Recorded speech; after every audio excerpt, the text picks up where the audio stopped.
بسم اللہ الرحمن الرحیم الحمد للہ وکفی وسلام علی عبادہ الذین اصطفی اما بعد فاعوذ باللہ من الشیطان الرجیم بسم اللہ الرحمن الرحیم الف لام را کتاب احکمت آیاتہ ثم فصلت من لدن حکیم خبیر اللہ تعبدوا الا اللہ اننی لکم منہ نذیر وبشیر صدق اللہ العظیم۔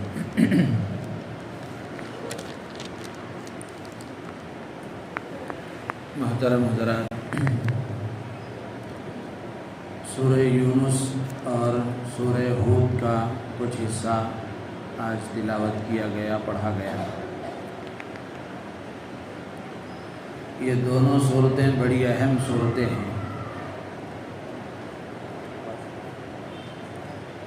سورہ ہود کے بارے میں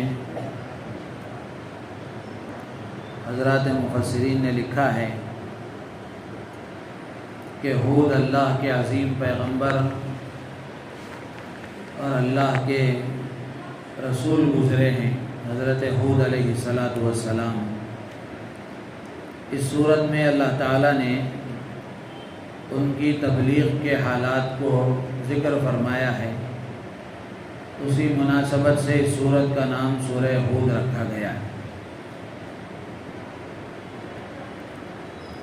اور سورہ ہود کے بارے میں اللہ کے نبی علیہ السلام کے سلسلے میں آتا ہے کہ ایک مرتبہ حضرت صدیق اکبر رضی اللہ تعالیٰ عنہ نے دیکھا کہ اللہ کے رسول علیہ السلام کے داڑھی کے کچھ بال سفید ہو گئے، تو حضرت صدیق اکبر رضی اللہ تعالیٰ عنہ نے اللہ کے نبی علیہ السلام سے عرض کیا، حضور آپ بوڑھے ہو گئے؟ تو اللہ کے نبی علیہ السلام نے فرمایا کہ شیبتنی ہود، کہ سورہ ہود نے مجھے بوڑھا بنا دیا، اس لیے کہ سورہ ہود میں اللہ تعالیٰ نے جہاں انبیاء کے واقعات بیان فرمائے ہیں، وہیں پچھلی قوموں پر اللہ کے جو عذابات آئے، قوموں نے پیغمبروں کی نافرمانی کی، اللہ کے حکموں کو چھوڑ کر زندگی گزارا، تو اللہ تبارک و تعالیٰ کا جو قہر ان پر نازل ہوا، اللہ تعالیٰ نے ان حالات کو بھی اس میں ذکر فرمایا ہے، اور اسی کے ساتھ ساتھ قیامت کے دن پیش آنے والے حالات، اس کو بھی اللہ تعالیٰ نے اس میں بیان فرمایا۔ تو اللہ کے نبی علیہ السلام فرماتے ہیں کہ شیبتنی ہود، کہ سورہ ہود نے مجھے بوڑھا کر دیا۔ یعنی مطلب یہ ہے کہ اس صورت میں جو مضامین بیان کیے گئے ہیں، جو واقعات اور جو حالات قیامت وغیرہ کے ذکر کیے گئے ہیں، ان واقعات اور ان حالات کی دہشت کی وجہ سے بڑھاپے کے آثار مجھ پر ظاہر ہو گئے۔ اور سورہ ہود کی ابتدا اللہ تبارک و تعالیٰ نے حروف مقطعات سے فرمائی ہے۔ اللہ تعالیٰ فرماتے ہیں الف لام را، یہ الف لام را، الف لام میم، یاسین، طاسین، یہ جو ہیں حروف مقطعات کہلاتے ہیں۔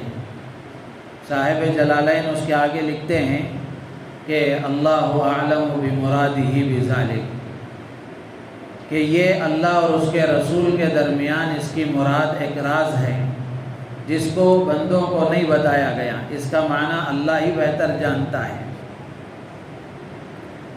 تو یہ اعتراض ہوتا ہے، اعتراض کرنے والے اعتراض کرتے ہیں کہ ایسے الفاظ کا ذکر کرنے کا کیا فائدہ جس کا مطلب ہی معلوم نہیں ہے۔ تو اس کا جواب یہ ہے کہ ہر چیز کا معلوم ہونا ضروری نہیں ہے۔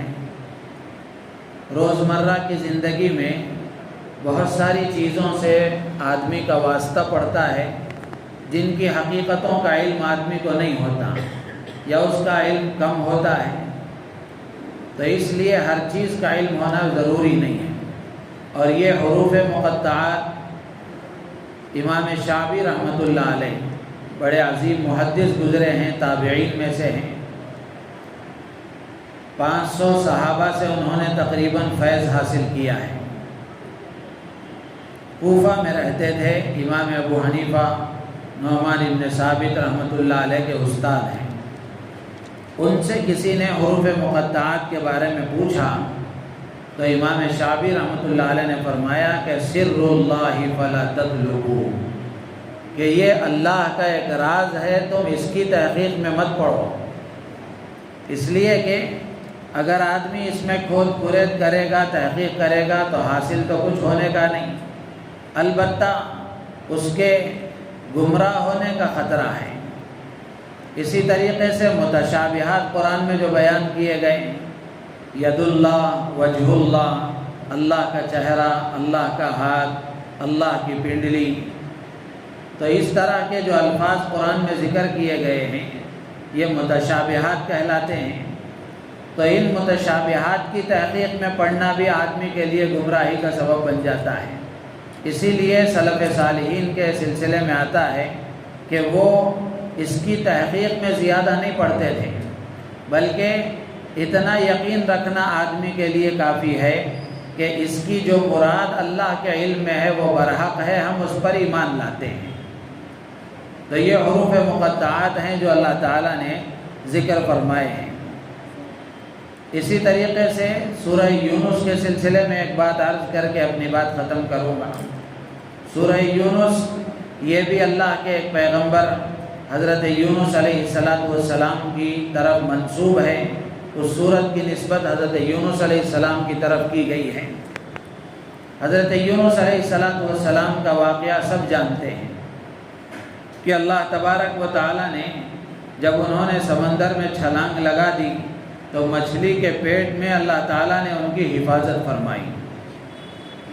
حضرات مفسرین نے یہاں لکھا ہے کہ حضرت یونس علیہ السلام کے واقعے سے اور سورہ یونس سے ایک سبق ہمیں یہ حاصل ہوتا ہے کہ جو اللہ کا خاص بندہ ہوتا ہے یا جو اپنے آپ کو اللہ کا مقرب بنا لیتا ہے، اللہ کا فرما بردار بنا لیتا ہے، تو اللہ تعالیٰ اپنے خاص بندوں کی خصوصی حفاظت کرتا ہے۔ اپنے خاص بندوں کے ساتھ اللہ تعالیٰ کی خصوصی حفاظت ہوتی ہے۔ جیسے حضرات انبیاء کرام علیہ السلام کے بے شمار واقعات ہیں۔ اللہ تبارک و تعالیٰ نے حضرت ابراہیم علیہ السلام کو نمرود کی آگ سے بچایا، حضرت موسیٰ علیہ السلام اور ان کے ماننے والوں کو اللہ نے فرعون کے لشکر سے بچایا، حضرت یوسف علیہ السلام کو جب ان کے بھائیوں نے کنویں میں ڈال دیا، اللہ تعالیٰ نے اس کنویں میں ان کی حفاظت فرمائی۔ تو اسی طریقے سے حضرت یونس علیہ السلام کی بھی اللہ تعالیٰ نے مچھلی کے پیٹ میں حفاظت فرمائی۔ تو یہاں ایک سبق کے طور پر حضرات مفسرین لکھتے ہیں کہ جو آدمی اللہ کا خاص ہو جاتا ہے، اللہ کا سچا فرما بردار بندہ بن جاتا ہے، اللہ کی خصوصی حفاظت اس کے ساتھ لگ جاتی ہے۔ تو آدمی دنیا میں حالات میں آ جاتا ہے، پریشانیوں میں گر جاتا ہے اور مصیبتوں کا شکار ہو جاتا ہے، تو آدمی اسباب تلاش کرتا ہے کہ میں فلاں آدمی کے قریب ہو جاؤں، فلاں آدمی سے میرا مسئلہ حل ہو جائے گا، یا اس طرح کر لوں تو وہ کام ہو جائے گا۔ اسباب ضرور اختیار کیے جائیں، لیکن سارے مسائل کا جو یقینی حل ہے اور یقینی سبب ہے وہ یہ ہے کہ بندہ اللہ کا فرما بردار بن جائے، اللہ کی طرف رجوع کرے۔ حضرت علی رضی اللہ تعالیٰ عنہ فرمایا کرتے تھے، من اتقى اللہ حفظ نفسک ومن ضیع تقواہ ضیع نفسک۔ حضرت علی رضی اللہ تعالیٰ عنہ فرماتے ہیں کہ جو آدمی اپنے آپ کو متقی پرہیزگار بنا لیتا ہے، گویا وہ اپنے آپ کی حفاظت کر لیتا ہے، بلاؤں سے، مصیبتوں سے، ناگہانی آفتوں سے، پریشانیوں سے، زمینی آسمانی جن و انس کی ہر طرح کی شرارتوں سے وہ اپنے آپ کو محفوظ کر لیتا ہے۔ کون؟ جو اپنے آپ کو متقی بنا لیتا ہے۔ متقی اللہ کا خاص بندہ ہوتا ہے، اللہ کا خاص بندہ ہوتا ہے۔ تو تو جو اللہ کا خاص بن جاتا ہے اللہ کی خصوصی حفاظت اس کے ساتھ شامل حال ہو جاتی ہے۔ وَمَنْ ضَيَّعَ تَقْوَاهُ ضَيَّعَ نَفْسَكَ، اور جو آدمی اپنے تقوی کو ضائع کر لیتا ہے، اللہ کی فرما برداری کے بغیر نافرمانی کے ساتھ زندگی گزارتا ہے، اللہ کے حکموں کو چھوڑ کر زندگی گزارتا ہے، تو پھر اللہ کی خصوصی حفاظت اس کے ساتھ نہیں ہوتی ہے۔ قرآن میں بے شمار جگہوں پر اللہ تعالیٰ نے اس بات کو ذکر فرمایا، اللہ ولی الذین آمنوا اور وَهُوَ يَتَوَلَّى الصَّالِحِينَ ان اللہ یدافع عن الذین آمنوا۔ اس طرح کے بے شمار آیتیں ہیں جس میں اللہ تعالیٰ نے اس بات کا ذکر فرمایا کہ جو سچے پکے ایمان والے ہیں اللہ تعالیٰ ان کا مددگار ہے اور ان کا کارساز ہے، ان کے کاموں کو بنانے والا ہے اور ان کی حفاظت کرنے والا ہے۔ تو اس لیے جب اللہ کسی کے ساتھ ہو جائے، حضرت سفیان ثوری رحمۃ اللہ علیہ فرمایا کرتے تھے کہ اذا کان اللہ معک فمن تخاف، کہ جب اللہ تیرے ساتھ ہو جائے تو پھر کس کا کیا ڈر ہے، وَإِذَا كَانَ عَلَيْكَ فَمَن تَرْجُو۔ حضرت سفیان ثوری رحمۃ اللہ علیہ فرماتے تھے کہ جب اللہ تیرے ساتھ ہو جائے تو ڈر کس کا ہے، اور اگر اس کے خلاف ہو، اللہ کو تو ناراض کر کے زندگی گزارے اور اللہ کو ناراض کر کے بیٹھ جائے تو پھر امید کس سے لگائے گا۔ تو اس لیے یہ ایک اہم پیغام ہے میرے اور آپ کے لیے، ہم سب کے لیے، کہ حالات سے اور پریشانیوں سے، مصیبتوں سے اور ہر طرح کی ناگہانی آفتوں بلاؤں سے بچنے کا واحد راستہ یہ ہے کہ بندہ اپنے آپ کو شریعت کا پابند بنائے، سنتوں کا پابند بنائے۔ اس وقت میں جس ملک میں ہم زندگی گزار رہے ہیں، اس میں جو مسلمانوں پر انفرادی اور اجتماعی جو حالات ہم پر آئے ہوئے ہیں، اس کے بہت سارے اسباب ہیں۔ ان میں سے بنیادی اور اہم سبب یہ بھی ہے کہ ہم نے اللہ کو ناراض کر لیا ہے، اللہ کی فرما برداری سے ہم پیچھے ہٹ گئے ہیں، اللہ کی شریعت کو چھوڑ کر ہم زندگی گزار رہے ہیں، جس کے نتیجے میں یہ حالات ہم پر آئے ہوئے ہیں۔ تو اگر چاہے کسی بھی شکل میں آئے ہوں، حکومت کی طرف سے آئے ہوں یا پھر کسی اور کی طرف سے بھی آئے ہوں، یہ حالات تو اللہ کی طرف سے آتے ہیں، ذریعہ اور سبب اور شکل کوئی بھی ہو سکتا ہے۔ تو ان حالات سے نکلنے کا راستہ یہی ہے کہ بندہ اللہ کا فرما بردار بن جائے۔ جیسے مثال دے کر اللہ والے بتاتے ہیں کہ ایک چھوٹا بچہ ہے، 2-4 بڑے بچے اس کو بھگا رہے ہوں مارنے کے لیے، ستانے کے لیے، تو وہ چھوٹا بچہ کیا کرے گا؟ اپنے گھر میں جائے گا، ماں باپ کے پاس جائے گا یا کسی بڑے کے پاس جا کر پناہ لے گا کہ یہ بچے مجھے ستا رہے ہیں۔ تو بالکل یہی مثال ہے کہ آج ظاہری طور پر کچھ طاقتور لوگ جن کے پاس حکومت ہے، طاقت ہے، یہ اگر ہمیں پریشان کر رہے ہیں تو ہمارے کرنے کا کام یہ ہے کہ ان کو طاقت دینے والے جو اصل طاقتور جو ہمارا خدا ہے اس کی طرف ہم متوجہ ہو جائیں، اس کے فرما بردار بن جائیں اور اس کی طرف رجوع کر لیں، اس کے احکامات کے مطابق زندگی گزارنے والے بن جائیں، تو پھر اللہ کی ذات سے امید ہے کہ یہ حالات بدل سکتے ہیں۔ تو ہی نہ بدلے تو پھر کیا بدلے گا؟ یعنی آدمی اگر اپنے آپ کو نہیں بدلے گا تو پھر حالات بھی نہیں بدلیں گے۔ قرآن میں اللہ نے صاف فرمایا ان اللہ لا یغیر ما بقوم حتی یغیروا ما بانفسہم، کہ جب تک بندہ نہیں بدلنا چاہتا اللہ بھی نہیں بدلاتے ہیں۔ تو اس لیے رمضان کا یہ مقدس اور مبارک مہینہ اللہ کا خاص اور مقرب بندہ بننے کا ایک سیزن ہے۔